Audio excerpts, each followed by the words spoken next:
راه افتادیم و مسافرتمون رو شروع کردیم از انگلستان. الان نزدیک مرز بازرگان هستیم.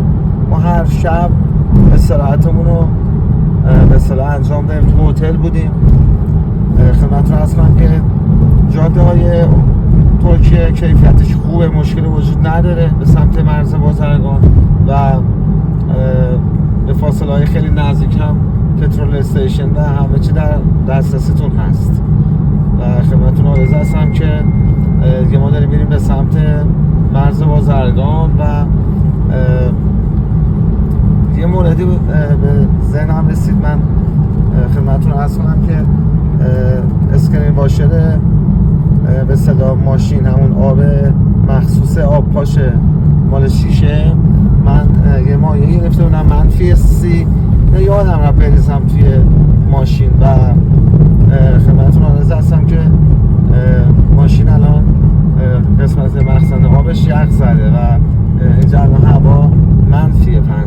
خاطر همین توصیه بهتون میکنم اصلا قبل از اینکه وارد این منطقه کوهستانیه و سردسیر بشید، می‌بینید که حالا توی ویدیو هم خودتون می‌بینید منطقه کوهستانیه و سردسیره و به اصطلاح این اتفاق براتون بیفته اونو انجام بدید. چیز خاصی دیگه موجود نداشت.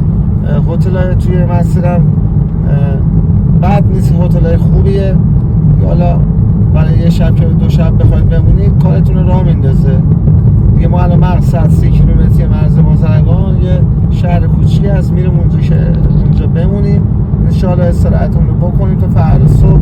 فردا صبح قرار 8 صبح برسه مرز به اصطلاح بازرگان و کار ترخیصمون رو انجام بدیم و همه کار آماده شده.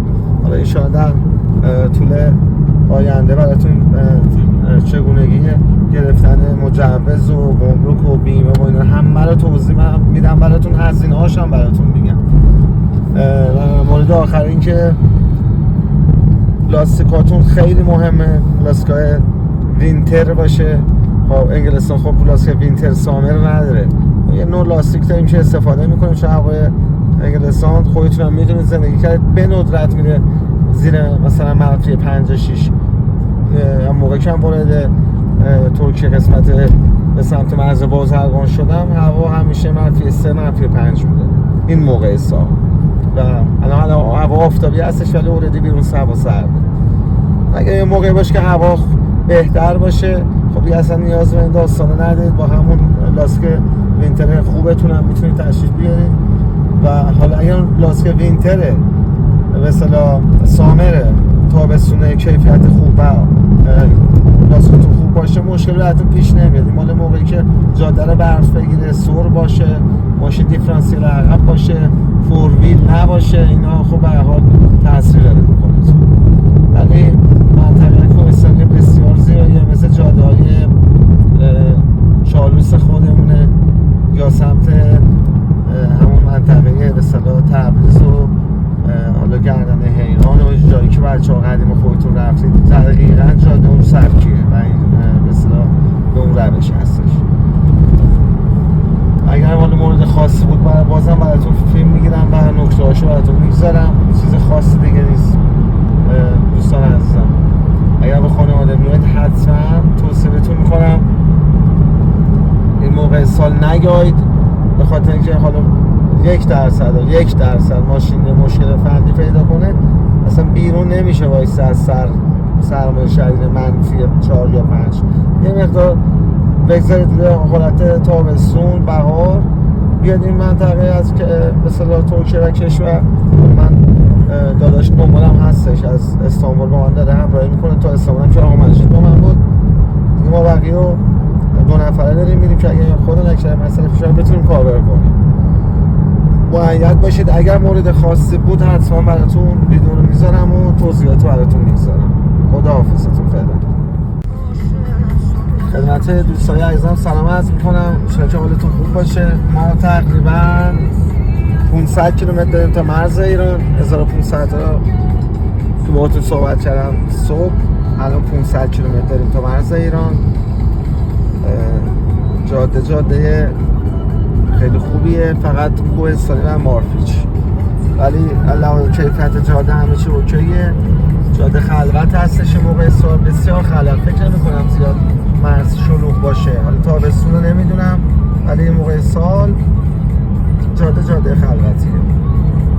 و انشالله ما ساعت 12 شب میرسیم لب مرز، همونجا حالا 20 کیلومتری مرز ایران که دوستان گفت که اونجا میتونید برید هتل و صبحگاه بریم به سمت مرز. شما ساعت 8 دم مرز باشیم، چون بعد ساعت 8 اونجا باشیم که بتونیم نفرات اول بریم داخل، چون تا 12 بیشتر برای نمره گذاری و پلاک نیستن. احتمالا ما 8 تا 10-11 کارمون 2 ساعت تمومه و همه چی خوب بوده. خدا رو شکر که باقیش هم خوب پیش بره و مشکلی نداشتیم تا الان. توکل بر خدا. ان شاءالله که روزای خوبی داشته باشید. یه مقدار خستم با اینکه هر روز استراحت کردم، ولی دیگه مسافرتی که حتی تهیش بریم ان شاءالله یا بریم اصفهان حسابی استراحت کنیم و لذت ببریم. امیدوارم که روزای خوبی داشته باشید. خدا نگهدارتون. عرض سلام و خسته نباشید خدمت هموطنان عزیزم. به پایان آمد این دفتر. حکایت همچنان باقی است. ما از روز جمعه هفته قبل حرکت کردیم، هر شب استراحتمون نکردیم. دوستان حتما این کار رو انجام بدید، هیچ عجله رفتن نداشته باشید تا مرز ایران و ورود به ایران، به خاطر اینکه مقصد فاصلش بسیار طولانی است و بعد خیلی با احتیاط رانندگی کنید، مخصوصا اگر که مثل ما توی زمستون حرکت کرده باشید. می‌بینید که دوباره جاده برف هستش و در حال خیلی هم مراقب باشید و احتیاط کنید. ما تقریبا نویزون نشون بده 104 مایل یا 104 کیلومتر، 1 ساعت و ربع دیگه در مرز هستیم. میرسیم به پورت ترکیه، به اصطلاح خروجیمون رو میزنیم و از ترکیه خارج میشیم، وارد مرز ایران عزیز میشیم و انشالله اونجا کار ترخیصمون رو انجام بدیم. حالا موارد ترخیص و اینا رو که با تو ویدیوی قبلی گفتم حتما براتون خواهم گفت که چه مراحلی داره، چیکار باید بکنید، چقدر هزینه داره. این خیلی مهمه چون بیشترین هزینه سفر شما همین مسئله هستش. به مسئله سوخت و 3 تا دونه هزینه من سفر شما داره، بهتره اصلا 4 تا. یک هزینه گمرک و ترخیص اگر که از طریق شرکت هایی که هستن که کارتون انجام میدن. 2 هزینه سوختتون. 3 هزینه اقامت و خورد و خوراک. این میشه کل سفر شما که هزینه ها رو در بر میگیره. انشالله در مورد هزینه ها که من این 4 مورد رو گفتم به صورت یه برنامه مفصل، چون واقعا یه برنامه مفصل داره و شما میتونید متوجه بشید که چجوری میتونید این هزینه ها رو کاور کنید و کارتون رو انجام بدید. مؤید باشید. انشالله من ویدیوها رو آماده میکنم، ادیت میکنم در طول موقع اقامتم که ایران انشالله آماده و آپلود میکنیم براتون. خاک همه بچه های ایران هستیم، همتون دوست داریم انشالله که هر جای دنیا هستید یه روز مثل ما بتونید این مسیر رو بیایید و این تجربه رو داشته باشید، چون من واقعا دوست داشتم خودم واقعا جز آرزوام بود که از طریق زمینی برم کشور عزیزم و ببینم اصلا داستان چه قرار هستش و مطمئن باشید این ویدیو خیلی کمکتون میکنه. حتما ببینید ویدیو رو. انشالله تو 3 تا پارت برای رفت، 3 تا پارت برای برگشت، تو 6 تا قسمت ویدیو رو تهیه میکنم، آماده میکنم، شما تماس‌ها رو براتون میگذارم. هر ساعتی هر سوالی داشتید واتساپ بنده و اینستاگرام شرکت میتونید سوالاتون رو بپرسید، من انشالله همه رو توضیح میدم بهتون. مؤید باشید. زنده باد ایران. خدا حافظتون. دوستان عزیز، این هم تابلوی ایران، به سمت ایران عزیز. و اینجا هم شهر مرزی هستش دیگه. ما رسیدیم به شهر مرزی، تقریبا 30 کیلومتری پایانه و پورت ورودی به ایران هستش. دقیقا 30 کیلومتر و دیگه اینجا منطقه مرزیه دیگه. انشالله که بریم. ما قراره ساعت الان 4:40 هست، 6 صبح توی پورت باشیم که کارا ترخیصمون رو انجام بدن. یه موردی پیش اومد گفتم بهتون بگم. کسی که کار ترخیصمون رو انجام میداد گفت که اینا یه چک اینترپول دارن، به خاطر همین ممکنه یه مقدار معطلی داشته باشه، چون چک اینترپول در مورد کسایی هستش که موقع مشکل اصطلاح پلیسی دارن و تحت تعقیب هستن، میرن اونجا نگهشون میدن 4-5 ساعت اینترپول طول میشه. به خاطر همین ما تصمیم گرفتیم مثلا ساعت 6 اونجا باشیم، بریم داخل پورت ترکیه. اگر 1% خواستن به صورت رندوم چکمون کنن اینترپول، تا 11 تکلیفمون روشن بشه، 11 داخل ایران تا نهایتا 1 و 2 کارمون انجام بشه بریم داخل. خاطر همین صبح زود اینجا باشید. اوکیه، مؤید باشید. خدا نگهدارتون. درود بر هموطنان عزیزم. پشت گیت ورود به مرز ایران هستیم.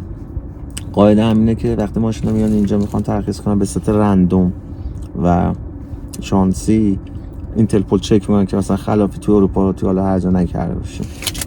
امروز که ما اومدیم اینجا خیلی خلوت بود و یه ماشین جلوتر از من بود. حالا این بسیار بنده خدا کارش بود و ترک زبان بود و میتونست با این راحت صحبت کنه و متاسفانه من متاسفم برای پلیس ترکی که اصلا یک کلمه زبان انگلیسی حتی در حد صفر هم نمیدونه چیه و بچه بهش میگم من انگلیسی من ترکی بلد نیستم، انگلیسی ترکی با من صحبت میکنه و دیگه مردوشم با ترنسلیت هی بهش حالی کنم.